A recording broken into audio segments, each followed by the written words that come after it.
छोटे बोर्ड हैं उनकी जो क्रिकेट है, टेस्ट क्रिकेट, वो खत्म होने का खदशा पैदा हो जाएगा। तो आप इस टू टीयर सिस्टम के हक में हैं या नहीं हैं? हम देखें, कुछ चीजें जो होती हैं वो डिसीजन मेकर्स और पॉलिसी मेकर्स के मतलब वो होती हैं। क्रिकेट का जो स्ट्रक्चर है, जिस तरीके से वो खेला जाएगा, जो सिस्टम होगा, जो फॉर्मेट होगा, ऑब्वियसली उसमें डिसीजन मेकर्स, जिसमें आपके क्रिकेट बोर्ड्स और आईसीसी, वो शामिल होते हैं। प्लेयर्स आप अपनी ख्वाहिश का इजहार कर सकते हैं, और हमारी ख्वाहिश ये है कि हम सब टेस्ट क्रिकेट खेलें और मजीद और टेस्ट क्रिकेट खेलें। देखें, सबसे बड़ा जो सेटबैक है इस साल मोस्ट टेस्ट प्लेइंग नेशंस के लिए, कि अगर आप ज्यादातर देखें तो हम सब 4 से 5 टेस्ट मैचेस खेल रहे हैं। आई थिंक हमें ज्यादा टेस्ट मैचेस खेलने होंगे। हमें ये चीज अंडरस्टैंड करनी होगी कि test match completely different cricket है, उसके फिजिकल और मेंटल डिमांड्स कंप्लीटली डिफरेंट हैं। अगर आप एक सीजन आप एंड कर रहे हैं और अगला आपका मैच 10 महीने बाद है, जैसे इस साल हमारा नेक्स्ट जो टेस्ट मैच है वो साउथ अफ्रीका से 10 महीने बाद है। जब हम पिछले साल ऑस्ट्रेलिया गए, बांग्लादेश सीरीज 10 महीने बाद थी। तो उसमें कुछ ना कुछ चैलेंजेस आते हैं जो आपको आपको अलाउ नहीं करता कि आप फ्रॉम द गो वही उसी मोमेंटम से आप टेस्ट क्रिकेट खेलें। तो आई थिंक ये चैलेंज है। हम सब की अगर ख्वाहिश पूछें किसी भी क्रिकेटर की, टेस्ट क्रिकेट एक अल्टीमेट फॉर्मेट है। वहां की जो परफॉर्मेंस होती है वो किसी भी और क्रिकेट से आपको बेहतर लगती है, आपको सेटिस्फाई करती है। तो सबसे ज्यादा इस वक्त ख्वाहिश ही किसी क्रिकेटर की ये है कि टेस्ट क्रिकेट और उसका बेस्ट तरीन फॉर्मेट हो। अगर वो टू टीयर सिस्टम होता है तो वो किस तरीके से होगा, कि कितनी टीम्स फर्स्ट डिवीजन में होंगी, कितनी सेकंड में होंगी, रेलीगेशन प्रमोशन किस तरीके से होगी। तो एक्साइटिंग हो, ऐसी चीज हो जो फैंस को टेस्ट क्रिकेट में और एंगेज करे, और ऐसा हो कि हर टीम एक दूसरे से खेल पाए। बदकिस्मती से वो अचीवमेंट नहीं मिल रही आपको।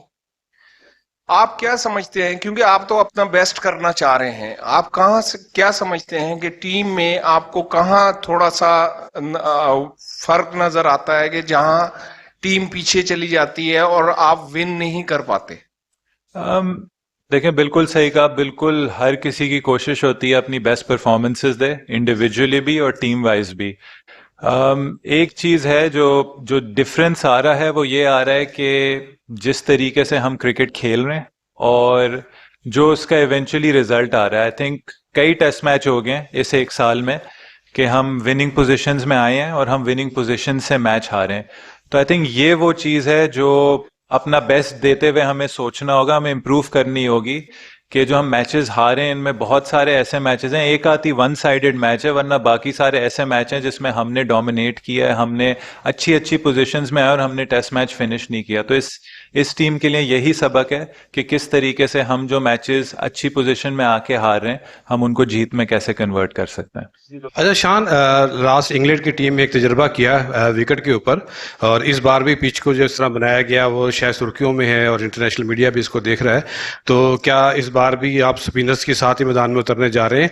तो पेसर्स की कोई जगह बनाई है स्क्वाड में कोई? देखें, कोई भी पिच हो, जैसे आप किसी भी कंडीशंस में खेल रहे हो, कोई भी स्किल सेट, ये नहीं होता कि क्योंकि टेस्ट मैच 5 दिन की क्रिकेट होती है और 5 दिन में हमें नहीं पता कि मैच कितनी देर लास्ट करेगा। तो आपको कहीं ना कहीं ऑप्शन रखना होता है कि अच्छा, अगर ये सीमिंग पिच है तो इसमें कहीं ना कहीं शायद आपको एक आध स्पिनर की भी जरूरत हो। अगर ये स्पिनिंग पिच है तो कहीं ना कहीं आपको एक आध सीमर की भी जरूरत हो। रोल्स चेंज होते हैं। जहाँ स्पिन ट्रैक होता है वहां स्पिनर ज्यादा बॉलिंग करते हैं।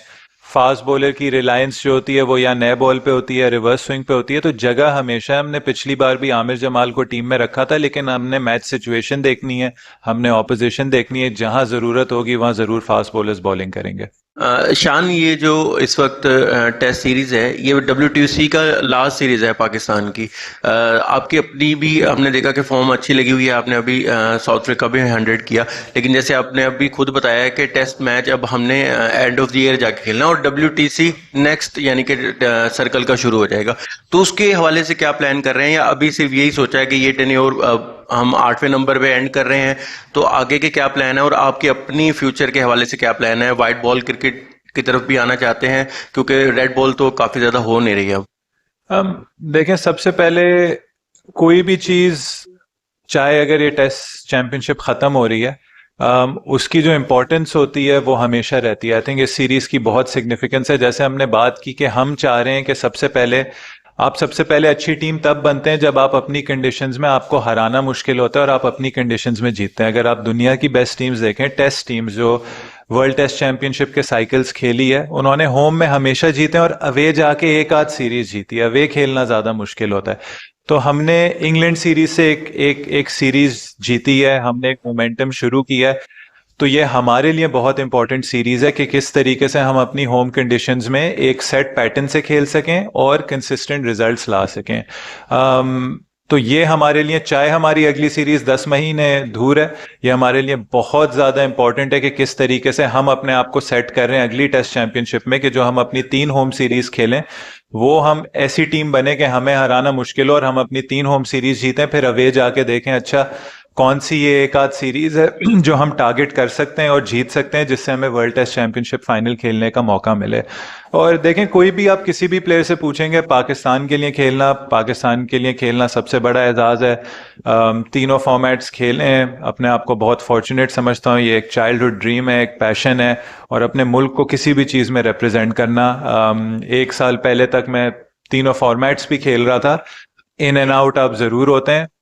मेरी कोशिश ये है कि मैं जो भी क्रिकेट खेलूं, वाइट बॉल भी हो उसमें परफॉर्म करूं, अच्छे नंबर्स प्रेजेंट करूं, और जहां भी मौका मिले खुशी से खेलूंगा। और मतलब ये किसी की भी ख्वाहिश होती है कि वो पाकिस्तान के लिए जो भी क्रिकेट हो, तीनों फॉर्मेट्स हो, वो खेले। शान भाई, लास्ट टाइम जब इंग्लैंड के खिलाफ यहाँ सीरीज शुरू होने लगी थी तो आपने बड़े एतमाद के साथ अपने 11 खिलाड़ियों का ऐलान किया था।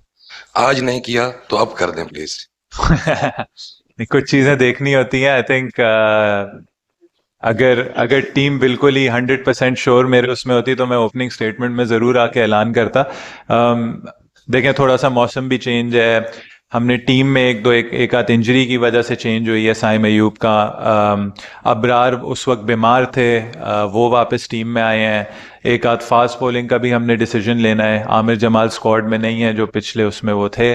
तो कुछ चीज़ें हैं, हम आराम से डिसाइड करेंगे और कोशिश यही करेंगे कि कंसिस्टेंसी रखें और ऐसा कॉम्बिनेशन खिलाएं जो हमें पूरा मौका दे मैच जीतने के लिए। शान भाई, आपने हमेशा ये बात की है कि एक प्लेयर को पूरा मौका देना चाहिए, कंसिस्टेंसी देनी चाहिए, फिर उसका पता चलता है। अभी हमने देखा कि अब्बास एक लंबे अरसे बाद वापस आए थे। एक लंबे अरसे बाद वापस आए, डोमेस्टिक में परफॉर्म किया, अवे सीरीज में परफॉर्म किया और इस सीरीज से ड्रॉप। हालांकि अगली सीरीज हमारी कुछ 10 महीने बाद है, तो इससे प्लेयर डिमोरलाइज नहीं होता? और इसके पीछे, डिसीजन के पीछे क्या रीजंस थे? देखें, अगर आप as a captain, as a decision maker अगर आप देखें तो मेरे टेन्योर में कोशिश यही की है कि इवन दो चेंजेस काफ़ी हुई हैं in terms of selectors, in terms of management, कोशिश यही की है कि देखें, आपका स्क्वाड कभी 15 का नहीं होता, आपका पूरा एक रोस्टर होता है 20-25 लड़कों का। और अगर आप अभी भी देख लें, वही मे बी अगर ऑस्ट्रेलिया, जिसमें हमने कैंप के लिए एक टीम अनाउंस की थी ऑस्ट्रेलिया टूर से पहले, जो मेरे फर्स्ट असाइनमेंट था, उससे लेके अब तक एक आध में भी एडिशंस बाहर से आए होंगे, वरना बाकी सब उसी 20-25 लड़कों के उसमें से हैं।